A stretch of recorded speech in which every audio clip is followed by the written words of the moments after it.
We Don't Live Here Anymore. Now, one of the things you want to watch out for whenever you watch a movie is that when the credits come up, if actors have their names in the production credits, it's very bad, okay? Alfred Hitchcock once famously said, I never said actors are cattle. I said they should be treated as cattle. And Hitchcock was perfectly right. As soon as you allow actors to start making decisions for themselves, things start to go pear-shaped. We Don't Live Here Anymore is one of those classic movies that are made by actors who get together and decide that they do an actor's piece. They've got a script that's about these two warring couples, two men, two women. They're all sleeping with each other, and they're all lying to each other, and they're all incestuously bitching about each other. Remember when I reviewed a few months ago Closer, the Patrick Marber play, and I said I've never before have I come across a more hateful set of people, and I'd gouge my eyes out rather than be in the same room as them. Well, on the basis of We Don't Live Here Anymore, come into my sitting room, the entire cast of Closer. Come and enjoy tea and crumpets and afternoon, because anything rather than these people, okay? Mark Ruffalo, producer Mark Ruffalo, executive producer Mark Ruffalo, and Laura Dern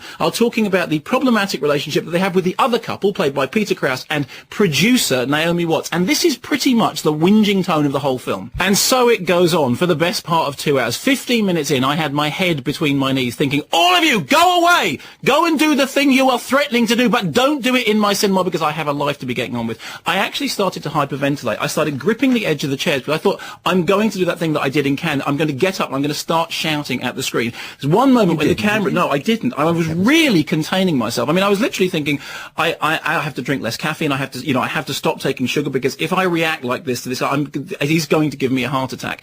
There was a moment when the camera went across a desk and on it was a pair of scissors. And I thought, he picked this pair of scissors up and somebody's going, no, it doesn't happen. The pair of scissors stays there. They carry on whinging. There's another moment when Mark Ruffalo is standing by a rock and you think, it's okay, he's going to throw himself into the ring. It's all going to be over. He doesn't. He just carries on standing by a rock. And then there's this great moment when the door bursts open and somebody comes in with a chainsaw but then I realised, no, I'd fallen asleep and I'd woken up. I just had this wish fulfillment dream that somebody would do something in this horrible, self-obsessed, narcissistic, preening, grisly travesty of a movie, and they just keep talking, and they've got these perfect houses and these perfect lives and they just keep whinging and moaning, and one of them, two of them are teachers, but the teachers don't appear to do anything, like they're college lecturers, but they just appear to sit around crabbing about how awful their life is. And I'm thinking, okay, I hate the people, I hate the writing, I hate the subject, I hate the direction, I hate everything about this film. And then of course you look at the press notes and you go, fine, the actors produced it themselves, the actors are the people behind it, and this is what happens.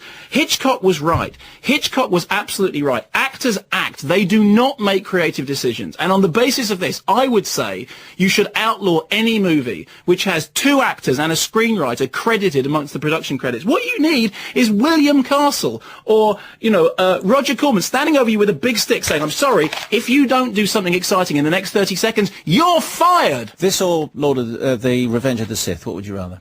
Revenge of the Sith. I mean, at least stuff blows up in Revenge of the Sith. That's fine. You've put it in context.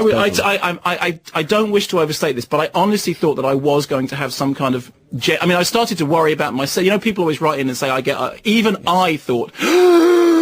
Breathe through your ears. Yes. Like ancient Greek ghosts. It was just horrible. Okay, so we'll be back with more fine reviews, and if you want to hear any of all this again, don't forget you can download it for fun. Imagine listening to that every day. And for late arrivals, Mark, if we just had to summarise the whole thing, so We Don't Live Here Anymore.